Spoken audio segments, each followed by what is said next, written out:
Hey guys, film धुरंधर को लेकर शुरुआत से ही जबरदस्त हाइप बना हुआ था। मेकर्स ये बात अच्छे से जानते थे कि दर्शक इस फिल्म के दूसरे पार्ट का बेसब्री से इंतजार कर रहे हैं।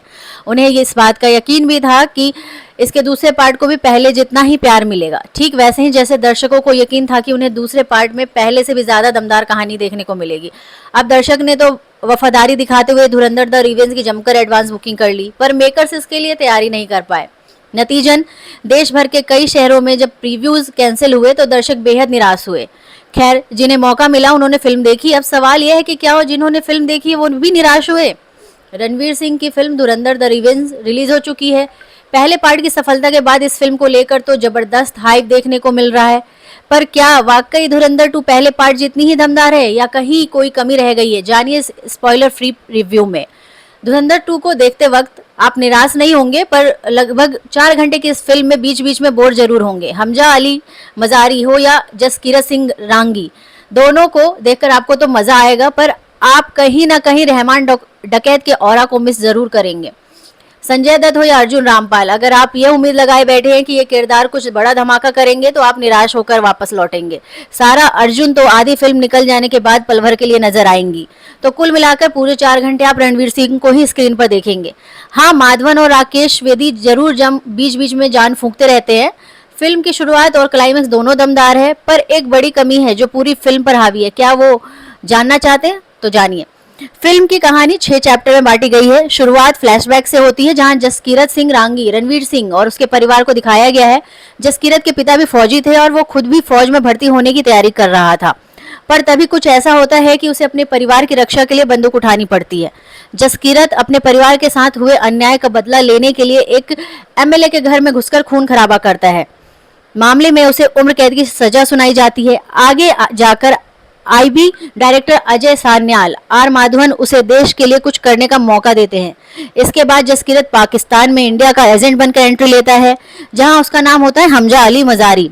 इसके आगे की कहानी फिल्म के पहले पार्ट में दिखाई गई थी और अब कहानी सीधा पहुंचती है रहमान डकैत यानी अक्षय खन्ना की मौत से आगे।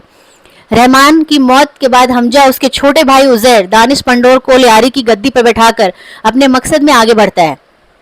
आगे जाकर मेजर इकबाल अर्जुन रामपाल हमजा की मुलाकात अपने बड़े साहब से करवाते हैं। अब कौन है ये बड़ा साहब? क्या हमजा का असली मकसद इन्हीं बड़े साहब को मारना है? क्या वो इस मकसद में कामयाब हो पाएगा? जानने के लिए आपको फिल्म देखनी पड़ेगी। एक्टिंग की बात करें तो पूरी फिल्म में रणवीर सिंह स्क्रीन पर छाए हुए हैं। मैंने पहले भी कहा है और अब भी कहूंगी कि रणवीर भले ही ऑफ स्क्रीन कैसी भी हरकतें करते हो, पर कैमरा ऑन होते ही इतना सीरियस हो जाते हैं कि हर किरदार में परफेक्ट लगते हैं। उनका कोई सीन कमजोर नहीं है। गुस्सा, एक्शन सीन, इमोशन सब कुछ परफेक्ट है। अर्जुन रामपाल को इस पार्ट में ज्यादा स्क्रीन स्पेस मिला है, पर उनका किरदार वैसा भयानक नहीं गढ़ा गया जैसा पहले पार्ट में दिखाया गया था। 1-2 सीन छोड़कर उनके पास यहाँ एक्टिंग करने के लिए कुछ भी नहीं था। संजय दत्त उतने ही दिखे हैं जितना पहले पार्ट में थे। माधवन जब जब स्क्रीन पर आते हैं बिगड़ती हुई फिल्म को संभाल लेते हैं। सारा अर्जुन का फिल्म में सिर्फ एक ही बड़ा सीन है, बाकी फिल्में पूरी तरह गायब ही हैं। राकेश वेदी पहले पार्ट की तरह इस पार्ट में भी सरप्राइज पैकेज ही है। यकीन मानिए फिल्म के क्लाइमेक्स में आप उनके फैन बन जाएंगे। बाकी मानव गोहिल, गौरव गेरा, दानिश पंडोर और राज जुत्सी ने अपने किरदार के साथ न्याय किया है। इस फिल्म के लिए आदित्य धर ने जो कमाल की रिसर्च और डिटेल वर्क किया है वो काबिले तारीफ है। यही धुरंधर के हिट होने की एक बड़ी वजह भी थी। पार्ट 2 में उन्होंने नोटबंदी, अतीक अहमद और दाऊद इब्राहिम का जो कनेक्शन जोड़ा है वह देखकर मजा भी आता है। हालांकि जिस तरह से उन्होंने पहले पार्ट में स्टोरी टाइप रखी थी और समय समय पर सरप्राइज दिया था, इस पार्ट में वैसा नहीं है।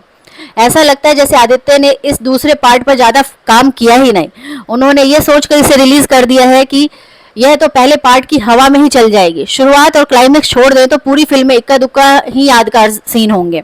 एक्शन सीन अच्छे हैं, पर कुछ जबरन लंबे भी हैं। बाकी पूरी फिल्म तो इस पर चलती ही है कि जैसे कोई कहानी शुरू की गई थी और अब उसे बस पूरा करना है। कई सीन और उनके गाने की आगे की कहानी का अंदाजा पहले ही लग जाता है। आदित्य यहाँ कुछ सरप्राइज एलिमेंट रखते हुए मजा दुगुना हो जाता है। रखते तो मजा हो जाता है दुगुना। हाँ, क्लाइमेक्स में जरूर उन्होंने थोड़ी जान फूकी है, पर तब तक काफी देरी हो चुकी थी। गाने की बात करें तो पीछे पार्ट के मुकाबले कमजोर है। 1-2 गाने छोड़कर कोई गाने यादगार नहीं है। एक रोमांटिक सॉन्ग है जो जबरन ठूंसा गया है इस फिल्म में। पहला पार्ट देखा था तो जरूर देखिए। हाइप और सेलेब्स के रिव्यू देखकर ना जाएं। ठीक ठाक फिल्म है, एंजॉय करके वापस लौट आएंगे। फिल्म से बहुत ज्यादा या पहले पार्ट जैसे सीन, सरप्राइज या एंटरटेनमेंट की उम्मीद ना रखें।